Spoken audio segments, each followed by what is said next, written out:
Hi, hello everyone. That was just a little snippet of the things that we do. As Beth said, I'm Susannah Dale. I'm from Revelry Events. I'm the co-owner there. We specialise in rulebook-free weddings, so it's all about weddings that capture personality, have a lot of style, and just to show everyone like a really good time, like everyone's just having a good, fun time. Bear with me, I've got the longest cold known to man. It's not COVID. I've tested myself multiple times because I feel like this is global pandemic proportions, but it's not. It's just a general run-of-the-mill cold. So if I sound like this, that's why. You'll also notice that I'm not from around these parts. I'm actually a Yorkshire girl, but my husband's Scottish, so that's why we ended up here. We moved up in January 2020, full of plans to open a Scottish office for weddings. That went well. But we're back, fighting fit now. I'm going to click through just a few images, hopefully click through. The clicker wasn't so good yesterday. But just showing some of the things that we produce, some of the weddings that we do. As Beth said, we've actually won an award for it, so we're not too shabby. We're all right. But with wedding planning on hold during the lockdown, me and my business partner thought, well, what can we do? You know, we've got a lot of industry knowledge. How can we get it out there? So we decided that we were going to write a book. This is said book here. It's called Unruly, the Honest and Rulebook-free Guide to Planning Your Own Wedding, or how to plan a wedding and not kill anyone in the process, because it's quite stressful and a bit costly, and everyone's got something to say. So sometimes we're just kind of talking you through how to do it your own way, your own style, debunking a few myths, a few traditions, just so you can enjoy it how you want to. So these are just some of the weddings that we've done in the past. I'm going to just try and click through to the next one. So this is the book. You can also get it on Kindle as well. There you go. Plug over. I'd be no good on a shopping channel. So today I'm going to talk about one of the chapters in the book, which is how to find your supplier dream team. So for us, it's relatively easy to find suppliers because we're working with venues and suppliers, you know, day in, day out. We know who to trust. We know what a reasonable cost is for what you want. But there's over sort of 250,000 weddings a year. So that's a lot of wedding suppliers for you to potentially wade through and think, are these really the right people for me? Is that quote actually okay, or are they taking the mick? And that's hopefully what I can do is talk you through a little bit of the process so you can kind of do that due diligence, that you know that the supplier that you pick in the end is the right one for you. It's the right fit for your personality and your venue. It's the right cost, and they have the credentials to actually be good at what they do. That was not expecting that. Ever the professional. So one of the first things you want to do is think about your supplier style. So what I mean by that is narrowing down what you're looking for. So for caterers, for example, this is what I'm after. Do you want fine dining? Are you looking for a really lovely plated meal? Are you more interested in something that's a bit more casual? Food trucks, food stands, big sharing platters? Or are you after a specific type of cuisine? And I do consider donuts a specific type of cuisine. They are in my book. The same can apply to flowers. Like, do you prefer quite loose wildflowers, colourful blooms? Are you more interested in a formal style, quite tightly packed together? Or are you just all about the foliage?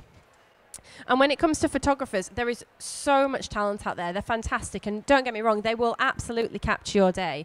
But a lot of photographers specialise in different things. So, for example, if you go for a fine art photographer, for example, oh, we've gone too far. No, I'm back again. Just one more. There we go.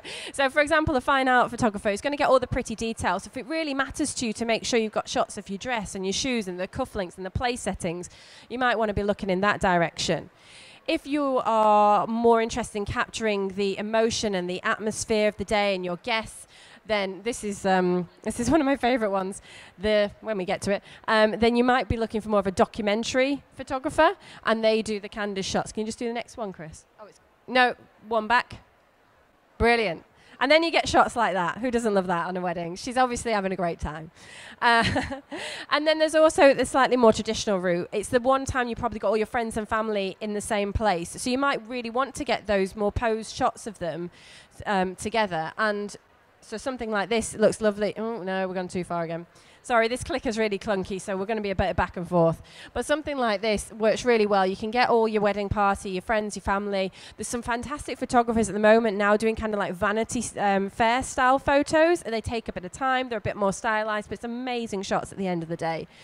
And again, this is all about finding your supplier style. So once you've had a little look around and you've settled on the kind of photographer that you want, the kind of florist you want, the kind of caterer you want, that is essentially your brief. And you can now go out into the world and go, how do I find these people? Well, I'm going to tell you. That's what I'm here for. So one of the first places to find people that we think, there we go, that's fine. No, that's fine, yeah, is crowdsourcing. So definitely ask friends, family, word of mouth, recommendations. That's the best way to go. It's the most objective way to go. But also ask your venue. Most of them will have a preferred supplier list and they know that they're good and they've worked there before. Ask suppliers that you've already booked, and ask suppliers you didn't book, because this year's really busy, as is next year. So you may have already come against suppliers that are booked, they're not available for your date, but ask them if they can recommend somebody else that is, because the likelihood is they will know a supplier that is similar in style to them. And the wedding industry is a really, really friendly industry to be in. Like, we're always trying to give business to other people. It's not a sense of, you're my competitor, I'm not going to give you any cash. If you can't do the day, why wouldn't you want someone that you're good pals with and know can do a good job to do it for you? So definitely try and mine that information from them. Obviously, Google Maps is great if you haven't thought about doing that. Sometimes people don't think about it, but just plug in your venue, hit nearby florist, nearby caterer, nearby cakes, and you can come up with some really good people that you might not have already done. Other good places to have a look at when we get onto them. You just do the next one for me. Thank you. So the Wedding Collective is a fantastic blog, I think. It's got a really great directory of suppliers, really interesting, really modern, definitely worth checking out. Also, Rock My Wedding, which will hopefully pop up at some point. Rock My Wedding, it is more England focused, but they do cover nationwide, so they're pretty good. And then, of course, Tie the Knot magazine. I might be a bit biased because I'm here standing on the stage for them. But honestly, it's one of the best magazines I've come across. The breadth of suppliers that they have is fantastic. And you can have a look in their commentary, who's doing expert comment, have a look at the real weddings, have a look at the inspiration shoots. And they've got some really great people. I think you could probably plan your wedding with just one Tie the Knot magazine, to be honest. So they're very supportive of the industry. Can we do the next slide? Perfect. Next one. Fantastic. And then, of course, the wedding show. I mean, you're all here, so you must think it's probably a good spot to find people. And it is. You're talking face-to-face with suppliers. You're physically seeing what they can do for you. So I'm just going to digress slightly because we're quite early in the day and just give you a couple of tips for surviving the wedding fair, okay? 1, do a recce. Have a quick look around first before you go to anyone, and then you know who you want to go back to so you don't miss out anyone. And 2, anyone that you particularly like, pick up their business card or their leaflet and put a little mark on it, or say, oh, they were really good. Just write something on it, because I guarantee you when you get home and you tip your bag out and you've got 80 different business cards for stationery, you won't remember the one that you liked. And then you've got to go back online and do it all again to find the one that you had a nice chat with and you thought was really good for your wedding. Also, go and see the alpacas. They were there yesterday. If they're still there, go back and see them, because they were my favourite part. And that's digression over, but just some tips for today. So back to the presentation. Once you have found your supplier style, the next thing you really want to do is just check their credibility, check their experience. Always worth having a look to see whether they've won any awards, ideally in the last 3 years or so. If they're Best Florist 1996, I mean, things have moved on, so maybe not the one for you. But check their experience, have a look at testimonials on their website, have a look through their portfolio. Just a bit of note about portfolios. It is such a good way for them to show off what they do. But there's a little thing in the industry called a styled shoot, which we all love doing because it means you collaborate with other suppliers and can be really creative, and they're often featured in magazines. But it cannot replicate real wedding experience. So it's always worth taking into consideration. If you're looking through someone's portfolio and everyone there is slightly more good looking than normal people, then they're probably a model. And it's probably not a real wedding. And that's fine if the price reflects that. Everybody has to start somewhere. But if they're quoting perhaps the same price as someone who's got 100 weddings under their belt versus someone who's got 10, you might just want to just dig into that a bit deeper. Other things to check in terms of availability. Google reviews, they're always quite useful. They're pretty objective. Again, sometimes take with a pinch of salt, because some reviews, no one was dancing at my wedding because it was raining.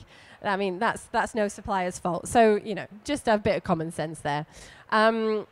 And then you really want to get 3 quotes. That's the key if possible. It just gives you a sense of what is a reasonable figure to be paying.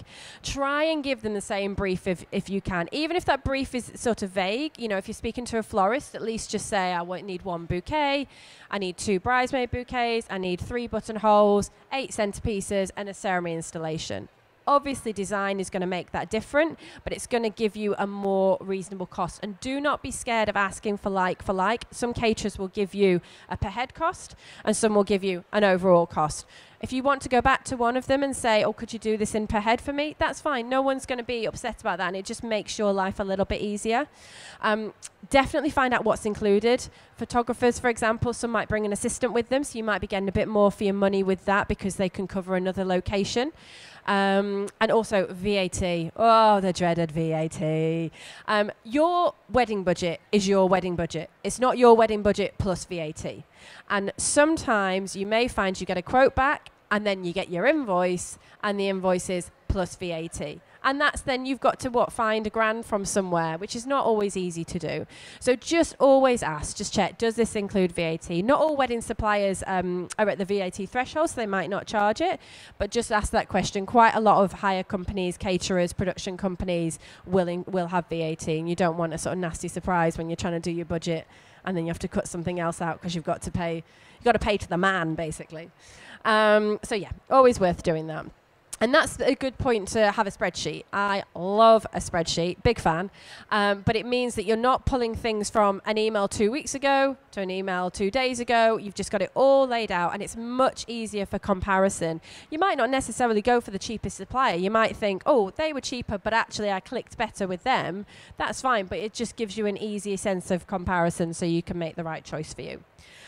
Just a quick side note, anyone that you have a more personal relationship with, like a planner or a photographer in particular, try and do a Zoom call or a coffee with them beforehand, because you're going to be working with them quite closely in the lead up to or on the day, and you don't want to get there and think, I don't like you, because that's never good for anybody. So just try and do that before you book. I always think that's quite good. And contract, just read the fine print. Don't blindly sign. Generally, it will be fine. Most people just want to be fed. Please feed us. We get hungry. We're there a whole day. So fed, sometimes you have to cover travel and accommodation, just depending on where it is or how late it goes. But if anyone's asking for a bowl of M&Ms with the green ones taken out or a room full of kittens, they're taking the piss. So don't go with them. So that's it. Once you've got your supplier style, once you have shortlisted them and checked your availability, checked their experience, got a price check, then you should be pretty sure on who you want to have. It's pretty standard within the industry to put a deposit down, normally 10 to 25%. Oh, I'm boring people. Don't worry, go and find people. Normally 10 to 25%. And then the rest generally isn't due until about a month before. So again, just check what they're asking for. If they're asking too high, then you might want to question it. And also, once you've paid, once you've got your contract, maybe just let anybody else that quoted for you, just give them a quick courtesy email just to say thanks, but no thanks. It's fine. No one's going to cry themselves to sleep, but it just means we know that inquiry's closed. It just makes life a bit easier for us. So generally, what we sort of say is find your supplier style, essentially your brief, shortlist them, check their experience, do a price check, hand over the cash, and have a really good day. Next slide. That's some fireworks. That signifies the end. I'm Susannah Dale. I'm from Revelry Events. We did write this book. It is available on Amazon. This is my last shopping channel hustle there. But if you've got any questions, if you're a bit stuck on wedding planning, I'll be hanging around a little bit if you've got, if you want to ask me anything. And that's that. That's me. Thanks very much, Susannah. Anyone get any questions they'd like to ask? Put your hands up and I'll run over with the mic. All good. Thank you very much, Susannah. You're very welcome. I like the sound of my own voice. I'm very happy with this.